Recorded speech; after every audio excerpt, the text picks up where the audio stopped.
mga karyoko, ito nga pong ating cordless jigsaw brushless mga karyoko. Copper motor pa siya.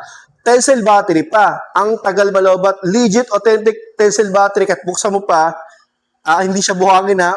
Original tensile battery yan mga karyoko. Ang tagal malobat. Ang maganda sa kanya ay solid na winding niya ay copper motor. Kaya hindi basta-basta umiinit mga karyoko.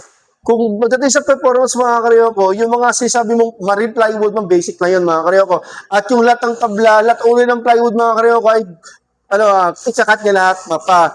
Ito yung ginagamit sa, yung mga gawa ng karaoke, yung nagbibilog kayo, gawa ng pangalan, nagde-design, mga cabinet mga karyoko, para po, kaya po jigsaw, para po yung plywood mo, hindi po mag-uka-uka yung gilid yung cutting, straight talaga yung kayang cut pag jigsaw ginamit mo. Kasi pag circular so gagamitin mo, malaking buka sa gilid, hindi perfect ang kayang cutting. Ito kasi mga karyoko, kaya jigsaw, para sa maselan na mga kahoy, ay pwede po ito mga karyoko, para yung pinakagilid niya ay fine, parang sobang pulido ang pag-cutting mga karyoko, walang uka-uka. Okay? So ito naman po ay kanyang battery panel. May lock para sa bata, iwas po sa aksidente. Tanggalin mo siya. Yan. Dito naman yung kayang adjustment po, kayang aligning po ng kayang blade. Ayan, nagbe-bend yan. Okay? At saka brushless, wala po siyang sunog. Okay, walang carbon mga karyoko. So ito, ay meron siyang dalawang battery.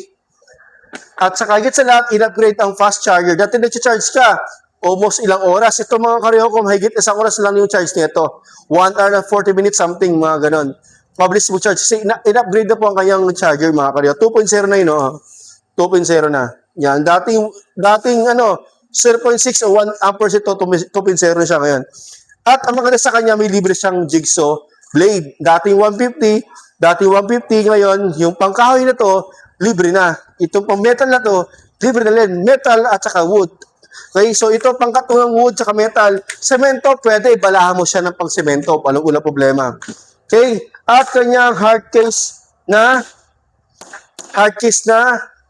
ito, lagayan. Kahit mabagsak ito mga karyoko, hindi ito basta-basta mababasag kasi nga blendable siya at saka hindi siya malutong, hindi siya mababasag. Hindi basta-basta mababasag kasi anti-breakable plastic po ito mga karyoko. Ito ay nagkaalagaan po ito ng 2,700 with fast charger ng mga karyoko. Available ito sa Quiapo, Manila at Dasmariñas, Cavite. Ang address ko nasa post na 27 lang po mga karyoko, 27.